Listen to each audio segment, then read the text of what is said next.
Hi guys, it's Jessie Rhines, yoga therapist from Evolutions, and it's Mudra Monday. I'm here to share a really beautiful mudra with you. Our intention for the month of May is grounding.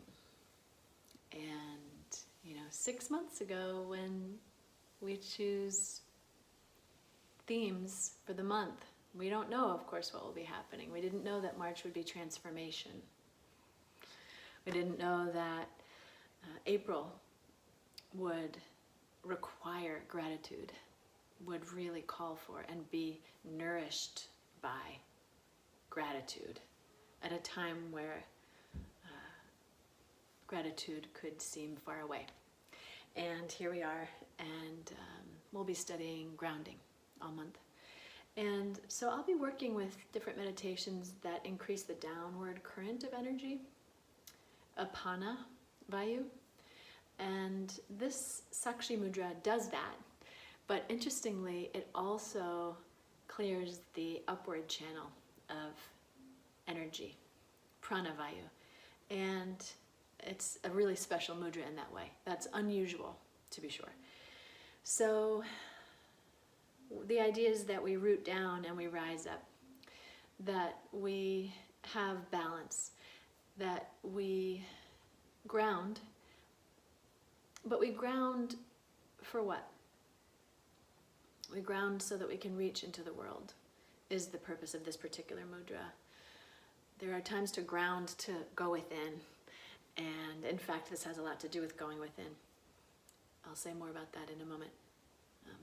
But Sakshi also asks that we use that going within, that self-study, svadhyaya, one of the ethical precepts of yoga, to reach the world, to embetter the world, to be a really healthy cell in the body of the world.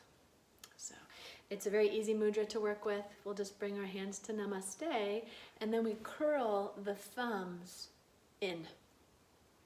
So we keep a pretty firm connection there, and we just tuck in, which requires that the hands tent apart a bit to support that going in. So this is a representation of svadhyaya, of self-study. And when we bring that to then the heart center, up high, down low, whatever feels natural, comfortable, we can allow the eyes to close and the symbolism to trickle through the rest of us. The thumbs are not strained. They're not pushing down so hard that your joints ache, of course. But it's not a soft or lazy expression. There's a real interest that those thumbs have in the inside. And you might even begin to feel, as you stay here, the warmth that they feel. Sometimes I even like to pause and rub my hands together or warm my thumbs, get some friction, and then snuggle it all back in there tight and feel the warmth, especially with the mudra pushed against your own body. There's a certain shelter. Just now thinking about that word, shelter. And how apt. Yeah. There's a certain refuge that we become for ourselves. For ourselves. Deepen your breath. Lion's breath, cleansing breath of any kind, whether it has a name or not. Lengthening, perhaps. And right away, finding that grounding, that trickling down, perhaps as though someone has poured warm honey within you. Can you feel a trickling down into the earth, trust? And then we keep that, in fact, we grow that as we also know to rise. We use that connection to the earth to feel safe to rise. As we root and rise at the same time, we create even more space for the breath. And I'd like to encourage your head to make its home above the heart. And your heart to make its home above the bowl of your pelvis. So just continuing to attune alignment, to breathe more fully, to strain less, to secure ourselves within ourselves. Sakshi is the word we use for the witness consciousness that sees things with compassion, that sees things as they are. Sakshi is vision unobscured by old narrative, conditioning, limited belief. Sakshi allows us to practice self-study accurately, cleanly, with clean lenses.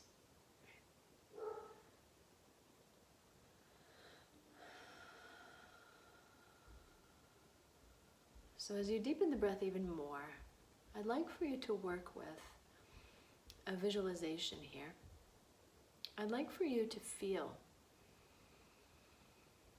the air coming in through both nostrils.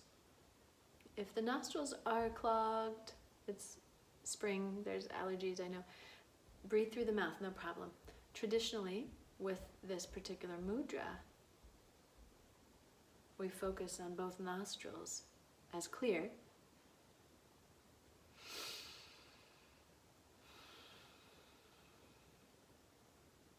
And just as the two thumbs are equally pressing into the mudra, warming themselves, each of the nostrils has an even capacity for breath. We'll start to experience a triangular shape in the breath, just as we have a triangular shape in the mudra. So as you inhale, I'd like for you to feel the breath going into both nostrils and up to the single point of the third eye, where we might say Sakshi lives.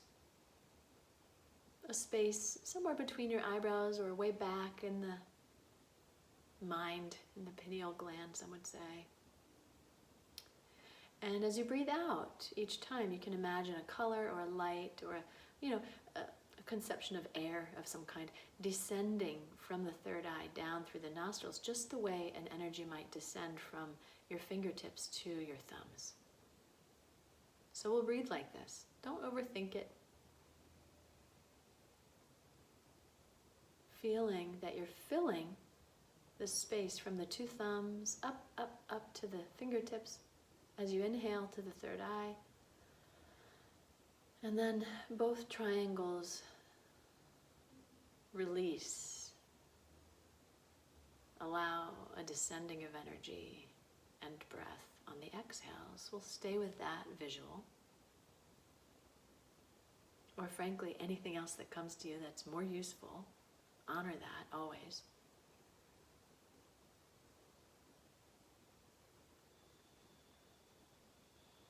Perhaps turning on an ocean breath to slow it all down, if you know that practice. If not, just imagine slowing the breath however you can. There's no wrong way.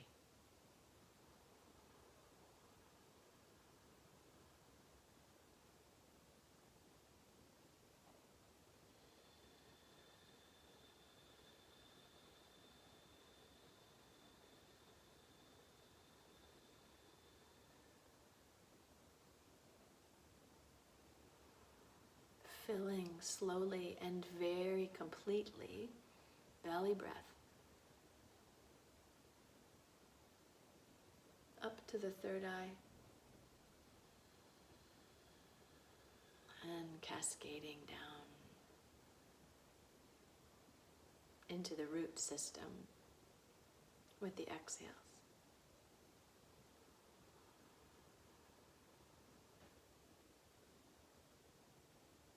Maybe you even feel a bigger triangle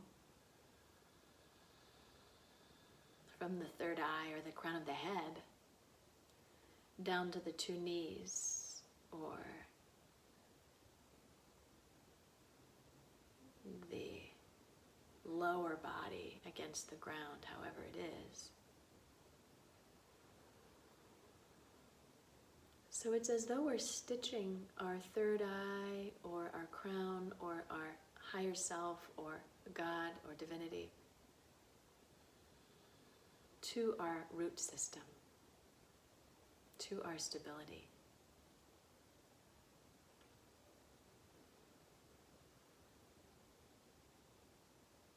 Stitching as we reach high and reach low.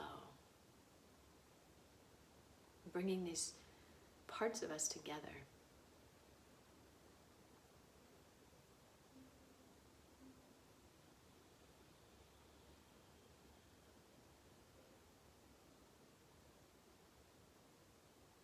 Let's take just another minute or so together like this.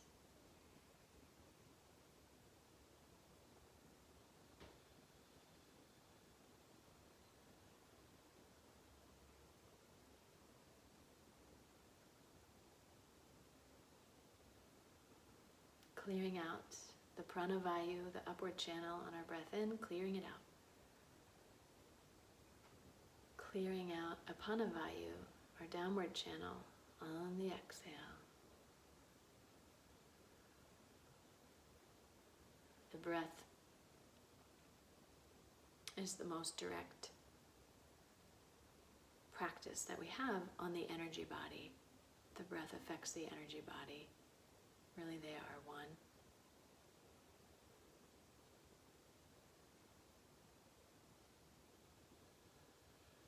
We use the tool of pranayama, of breath work, to affect our nadis, our channels.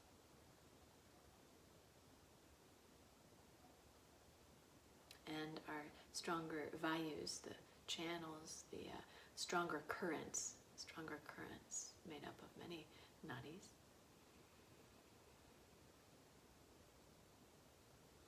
Intention is key.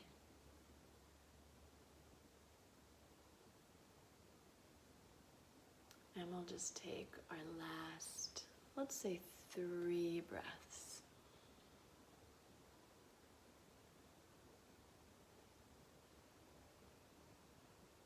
In your body.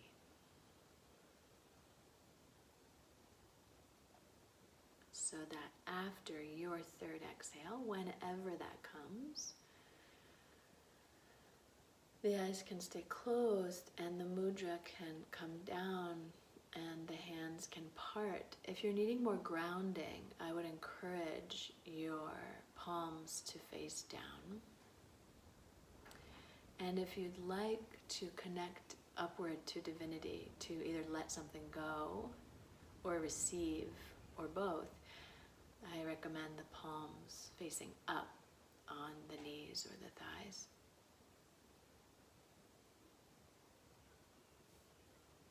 And simply feel.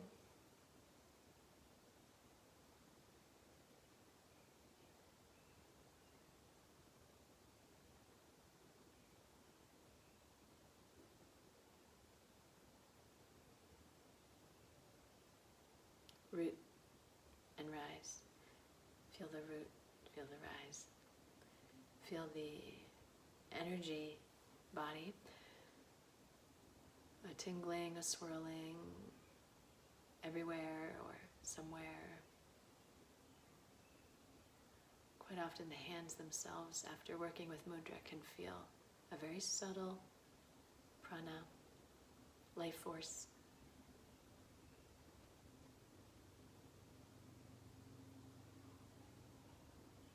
And When you're ready, we'll bring the hands to the heart center for Namaste. We'll let the head fall.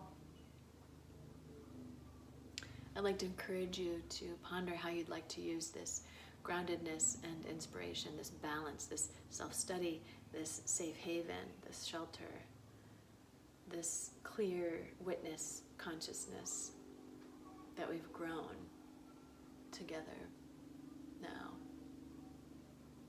off the mat, outside of this room. There might be many ways scrolling through your mind, or there might be one big project or relationship or effort.